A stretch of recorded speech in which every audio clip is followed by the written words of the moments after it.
Sexual Harassment of Women at Workplace, Prevention, Prohibition and Redressal, Act, 2013. Chapter 1, Preliminary, Sections 1, 2. Section 1, Short Title, Extent and Commencement. Called the Sexual Harassment of Women at Workplace, Prevention, Prohibition and Redressal, Act, 2013. Extends to the whole of India. Comes into force on dates notified by the central government. Section 2, Definitions.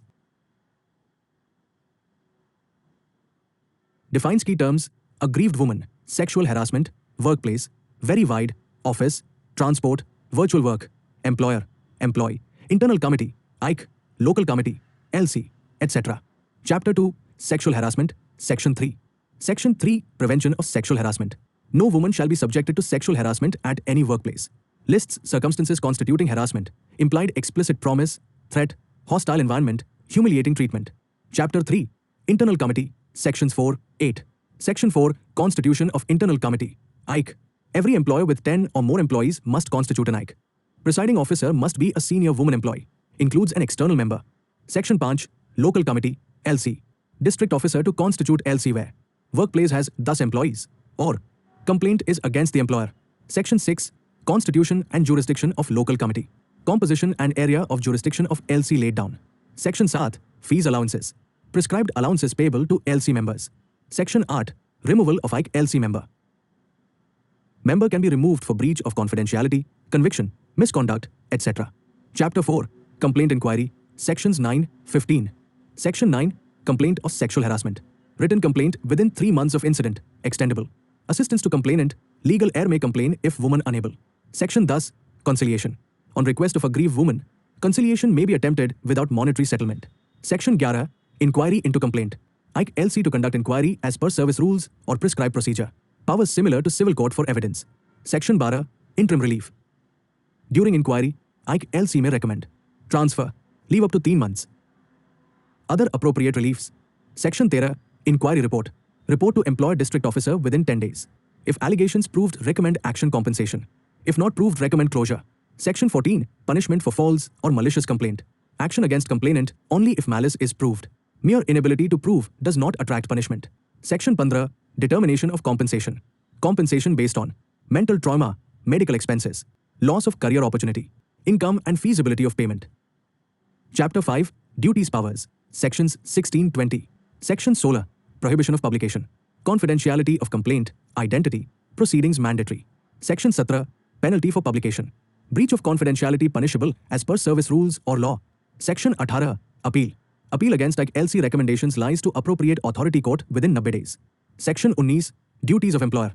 Provide safe workplace. Constitute IC. Display penal consequences. Conduct awareness programs. Assist IC and implement recommendations. Section 20, Duties of district officer. Monitor timely constitution of LCs and effective functioning. High yield exam points, ek, Bs. IC mandatory where 10 employees. Wide definition of workplace. Includes virtual transport. Conciliation without money only. Confidentiality is strict. Sections 16-17.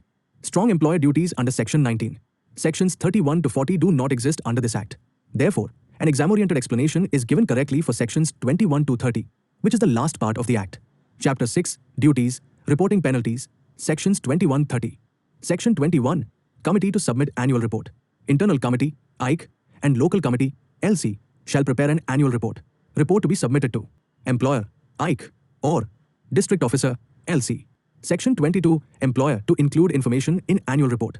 Employer must include in its annual report number of cases filed, number of cases disposed of, pending cases. If no annual report is required, information must be sent to District Officer. Frequently asked in compliance corporate law exams. Section 23, Appropriate government to monitor implementation. Central state government shall monitor implementation of the Act. Collection of data, review of reports, and evaluation of effectiveness. Section 24, Power of appropriate government to make rules. Government may frame rules regarding complaint procedure, inquiry process, allowances to committee members, manner of reporting. Section 25, Power to remove difficulties. Government may issue orders to remove difficulties in implementing the Act. Such power is time-bound and transitional. Section 26, Penalty for non-compliance by employer. Employer fails to constitute IC or act on committee recommendations or file reports. Punishment: fine up to 50,000 rupees. Repeat offense, higher fine.